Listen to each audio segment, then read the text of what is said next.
சிலருக்கெல்லாம் பார்த்தீங்கன்னா, நம்ப சந்தோஷமா இருக்கோமோ இல்லையோ, நமக்கு பிடிக்காதவங்க சந்தோஷமா இருந்தா சுத்தமா பிடிக்காது. அப்படி ஒரு கேரக்டர் தான் தங்கராஜ். இன்னைக்கு என்ன நடக்குதுன்னு சொல்லிட்டு பார்த்தரலாமா? Hi friends! இது சீரியல் அரங்கம் சீரியலுக்கான எக்ஸ்க்ளூசிவ் சேனல். இந்த சேனலை இப்போ தான் நீங்கள் ஃபஸ்ட் டைம் பார்க்குறீங்கன்ற மாதிரி இருந்தால் சீரியல் அரங்கம் சேனலை சப்ஸ்கிரைப் பண்ணுங்கள், அரங்கத்தை ஹவுஸ்ஃபுல் ஆக்குங்க. இந்த வீடியோவில் ஏப்ரல் 27ஆம் தேதி திங்கட்கிழமை நம்ம பார்க்க போகிறது அழகே அழகு சீரியலுக்கான ரிவ்யூ. இப்போ பாக்யராஜ், அழகுமலர், சுரேஷ், அழகுமதி, தங்கராஜ், ரேவதி இவங்க 6 பேர் கொடைக்கானல் ட்ரிப் வந்திருக்காங்க பாக்யராஜ்க்கு கிடைச்ச ஒரு கிஃப்ட் வவுச்சர்னால. ஆனால் தங்கராஜ்க்கும் பாக்யராஜ்க்கும் ஆகாது இல்லையா?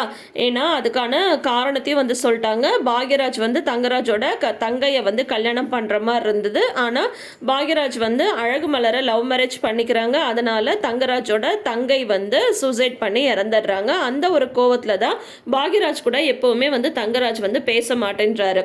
எப்பவுமே பார்த்தீங்கன்னா அவர் சந்தோஷமா அழகுமலரோட இருக்கிறத பார்த்தாவே இவருக்கு பயங்கர கடுப்பாயிடுது. அவரை வீட்டில் யாரும் மதிக்கவும் கூடாது, தன்னை மட்டும்தான் மதிக்கணும் அப்படின்ற மாதிரியான ஒரு சைக்கோயிட்டிக் கேரக்டர் தான் தங்கராஜ். கொடைக்கானல் வந்ததுக்கப்புறமும் அதே ஃபாலோ பண்ணுறாங்க. தங்கராஜ் இந்த மாதிரி நான் உன் தங்கச்சியை நல்லா தானே பார்த்துக்கிறேன் அப்படின்னு சொல்லும்போது, நீங்கள் என்ன அவள் கேட்குறதெல்லாம் வாங்கி கொடுத்துட்டா நீங்கள் நல்லா பார்த்துருக்கீங்கன்னு அர்த்தமா? என் தங்கச்சி சந்தோஷமாக இருக்கான்னு நீங்கள் உங்களுக்கு தெரியுமா? நீங்கள் உங்களோட ஒரு அதிகாரத்தில் தான் எங்கள் தங்கச்சி வச்சிட்ருக்கீங்க.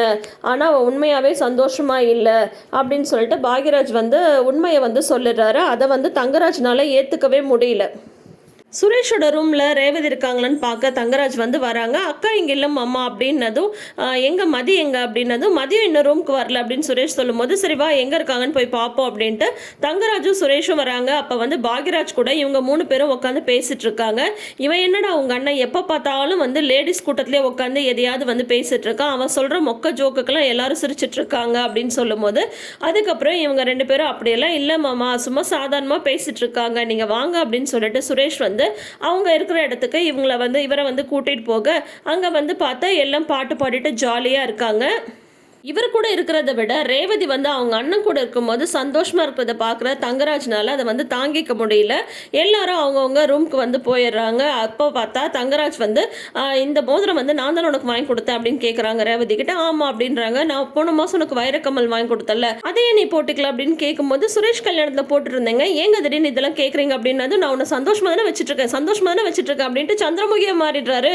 ஆமாங்க சந்தோஷமா தான் வச்சுட்டு இருக்கீங்க, ஏங்க என்னாச்சு, ஏங்க திடீர்னு இந்த மாதிரி கேட்குறீங்கன்னு அவங்க ரொம்பவே பயந்து போயிடுறாங்க. ஏன்னா இவர் வேற தண்ணி அடிச்சிருக்காரா, ரொம்ப ஹார்ஷாக நான் உன்னை நல்லா தானே வச்சிருக்கேன், நல்லா தானே வச்சிருக்கேன் அப்படின்ற மாதிரி கேட்கும்போது இவங்க பயந்தே போயிடுறாங்க. சரி சரி சரி பயப்படாத பயப்படாத, அப்புறம் ஏன் அவன் அந்த மாதிரி சொன்னான் அப்படின்றாங்க. யார் என்னங்க சொன்னாங்க அப்படின்னதும், அதெல்லாம் ஒன்றும் இல்லை, நான் உன்னை நல்லா தானே வச்சுட்டு இருக்கேன், சந்தோஷமா தானே வச்சுட்டு இருக்கேன், நீ சந்தோஷமா தானே இருக்க அப்படின்ட்டு திரும்ப திரும்ப கேட்டுட்டு அப்படியே படுத்து தூங்கிடுறாரு. ஐயோ நல்ல வேலை தூங்கிட்டாரு, இல்லைன்னா விடிய விடிய இதே என்ன கேட்டிருப்பாரு, அப்படி என்னதான் நடந்திருக்கும் அப்படின்னு சொல்லிட்டு ரேவதி யோசிச்சுட்டு இருக்காங்க. இன்னொரு பக்கம் பார்த்தீங்கன்னா ரொம்ப நாள் கழிச்சு தனியாக இருக்கிறதுனால அழகுமலரும் பாக்யராஜும் நல்ல குவாலிட்டியான டைம் ஸ்பெண்ட் பண்ணுறாங்க. அழகுமலருக்கு அப்பாடா அலாரம் ஆஃப் பண்ணிடலாம், ஒரு 2 நாளைக்கு காலையில் 4 மணிக்கு எழுந்திருக்கிற வேலை இல்லை, நான் லேட்டாக தான் எழுந்திருப்பேன் அப்படின்ற மாதிரி அழகுமலர் சொல்கிறாங்க. அவங்க அந்த சொல்லும் போதே பாவம் அந்த ஏக்கம் அவங்களோட முகத்தில் நல்லா தெரியுது. ஒரு நாளாவது நிம்மதியாக தூங்கணும் அப்படின்னு சொல்லிட்டு மலர் நினைக்கிறாங்க. இங்கே பார்த்தா சுரேஷ் மதிக்கிட்ட பேச ட்ரை பண்ணுறாங்க. ஆனால் மதி அதுக்கு ரெஸ்பாண்டே பண்ணுறதில்ல. இந்த மாதிரி என்னோட வேலை திரும்ப கிடைக்க நீ தான் காரணம், அதுக்கு நான் தேங்க்ஸ் சொன்னா இல்லையான்னு கூட தெரியல, தேங்க்ஸ் அப்படின்னு சொல்லும்போது உடனே அதுக்கும் அவங்க ரியாக்டே பண்ணல. இந்த கல்யாணம் நடந்த விதம் கொஞ்சம் கஷ்டமான ஒரு சூழ்நிலை தான், எனக்குமே பெருசாக உன்னை கட்டாயப்படுத்தி கல்யாணம் பண்ணிக்கிறதுலாம் விருப்பம் கிடையாது, ஆனால் சூழ்நிலை அந்த மாதிரி நடந்துருச்சு, ஆனால் நீ ஒரு நல்லவனை தான் கல்யாணம் பண்ணியிருக்க அப்படின்னு சொல்கிறாங்க. அதுக்கும் பார்த்தீங்கன்னா மதி பதிலே சொல்ல, இவ்வளோ தூரம் பேசுகிறனே ஏதாவது பதில் சொல்கிறாளா பார்த்தியா அப்படின்னு சொல்கிறாங்க. ஆக்சுவலாக நமக்கு இது ஹனிமூன் ட்ரிப் தெரியும்ல அப்படின்னு சொல்லிட்டு கேட்குறாங்க. உடனே மதியோட முகம் மாறிடுது.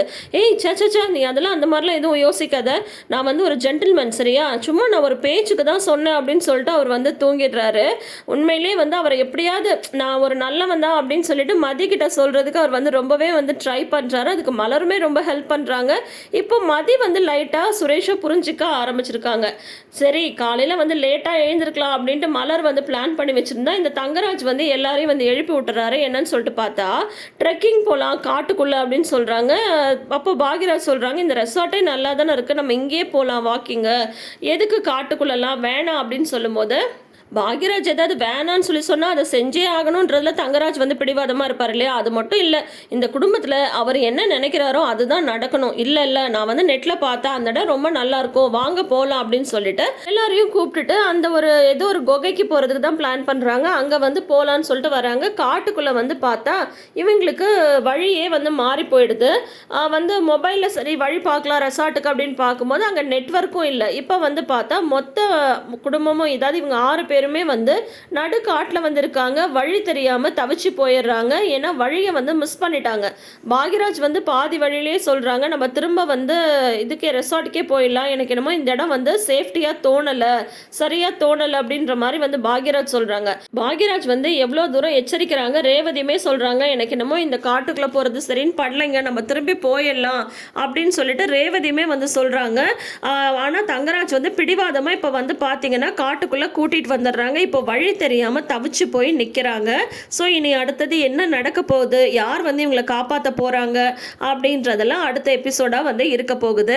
தங்கராஜோட குணம் வந்து இந்த மாதிரி நமக்கு லைட்டாக கடுப்படிச்சாலுமே சில டைம் வந்து அவர் நடந்துக்கிறதெல்லாம் பார்க்கும்போது ஐயோ என்னையா இந்த ஆள் லூசுத்தனமாக நடந்துக்கிறா அப்படின்ற மாதிரி தான் தோணுது. நீங்கள் என்ன நினைக்கிறீங்கன்றதை மறக்காமல் கமெண்ட் செஷனில் சொல்லுங்கள். இந்த அழகே அழகு சீரியல் பற்றி உங்களோட கருத்துக்களையும் மறக்காமல் பகிருங்க.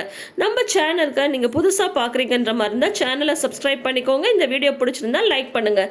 இந்த அரங்கத்தை ஹவுஸ்ஃபுல்லாக ஆக்க வேண்டியது உங்களுடைய பொறுப்பு. தேங்க்யூ.